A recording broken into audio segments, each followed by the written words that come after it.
my name is Rebecca and welcome back to my channel and welcome to another episode of the History of Diabolical Lovers. In today's episode we are going to be talking about one of the most requested characters to do since I started is Yui Komori. You have all been waiting, you have all been asking. It is time to find out the history of Yui Komori. But before we get into this video, please subscribe to the channel. I post on a Wednesday, a Friday and a Sunday. If you like diabolical lover content, fashion content or more anime stuff, then hey, please go and subscribe to the channel. You're already watching, you may as well subscribe. Also, please go follow me on my Instagram. I will leave it in the description box down below if you are interested in following me on there. Also, yeah, I had pink hands today because you guys get it by now.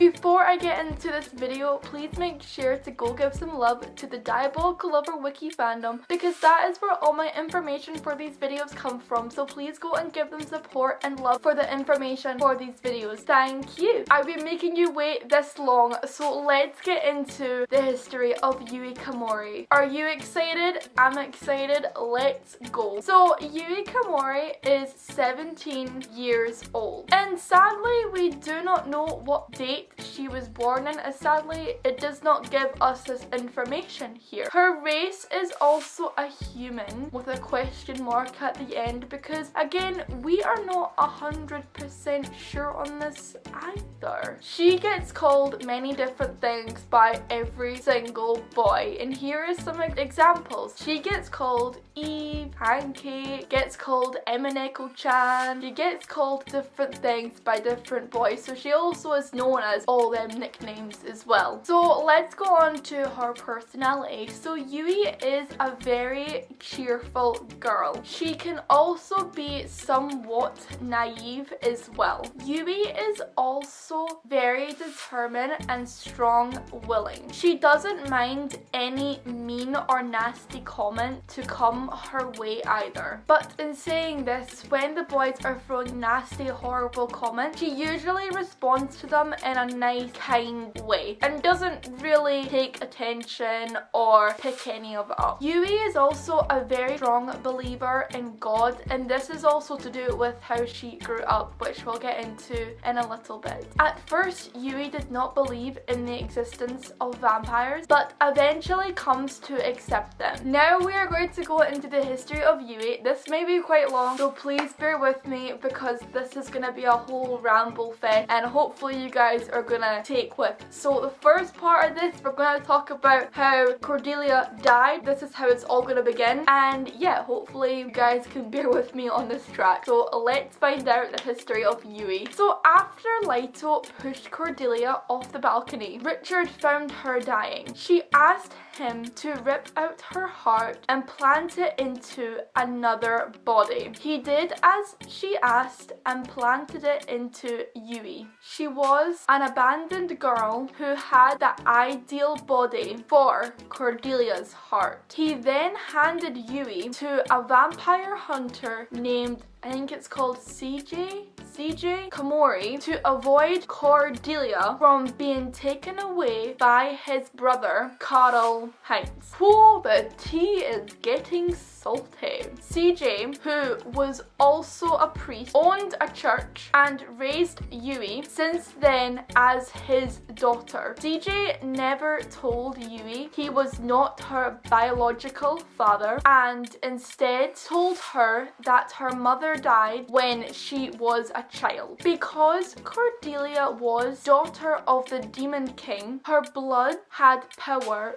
flowing within it. Since her heart is inside Yui, she is a power bank for vampires. All the brothers note that Yui's blood is of the finest quality. In addition, her chest will hurt when Cordelia reacts to something. This is further proven by the fact that some information about Yui lists her as a human, since she has the heart of a vampire but the body of a human. So that's where they basically question, like, how is she still, like, human, because technically she has a vampire heart in her. So that should really make Yui a vampire, because they do cliffhang that at the end of season 1. And I know I had someone message me the other day asking me, like, what's the cliffhanger between season 2, because they didn't get it. And basically, it's basically just a cliffhanger. That's all it is. And that's why a lot of people think there's gonna be like a season 3 and this and that. In season 2, they still don't go on how she said, like, she was thirsty and this and that. Like, what?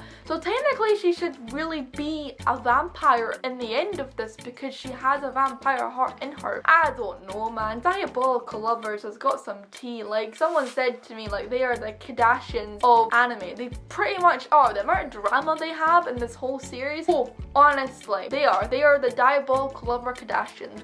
That's true. Okay, so let's continue. When she was 17, her father told her he was moving abroad for work and she was being sent to Japan. The brothers tell her she was given up as a sacrifice. And that is where the history ends here. With this all, we'd actually never learned about her mother and actually who her real father was. We do know that CJ is her biological father, but they never really tell us, you know, who's her real father in this and that. And you do kind of wonder if, like, oh, maybe Carol Hines was like her real father, like, in this and that. Obviously it can't be Cordelia because, you know, but you do wonder if Reject will actually ever put these points out and tell us, like, oh my god, she is like a vampire queen and this and that. You do wonder. That's just my thought, but that was the history of her. So let's go on to a few of Yui's personality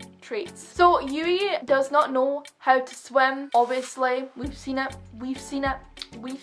She doesn't know anything about her birth parents. In one of the endings of Kanato's endings in Haunted Bridal, Yui is transformed into a vampire by Kanato. Yui is the first person who has survived the awakening. In the manga and the second game, More Blood, her father, CJ, catches a certain scent coming from Yui, which makes him try to kill her, believing she is dead and a vampire is wearing her dead skin. I don't know about you, but that's a bit of a what the hell moment there. Anybody else agree? Anyone agree about that? That is like, what the hell? What? So I think we're just gonna end that here because, whoa. So yeah, that was the history of Yui Komori. That was the tea right there. We heard, we saw, we've seen it all now. We've seen her backstory. Whoo, that girl has some drama. If you want to see more from the history of Diabolical Lovers, I do have a playlist on the channel which you can go check out. I will leave it in the description box down below. I have done all the boys in the series so far. The only people I haven't done yet is Carol Hines and Cordelia, so they are coming soon. They are coming soon. The next 2 weeks you will see both of them, so stay tuned for that. Also, please like this video because that always helps me and it lets me know that you like Diabolical Lover content. Anyway guys, I'm gonna end this video off here. I hope you have all had a fantastic day, whatever you get up to in the world. Hope you are enjoying the festive season right now. Listen to some Christmas songs and get it going. Have a good time. And anyway guys, thank you guys so much for watching another episode on the channel. And remember guys, don't be scared to be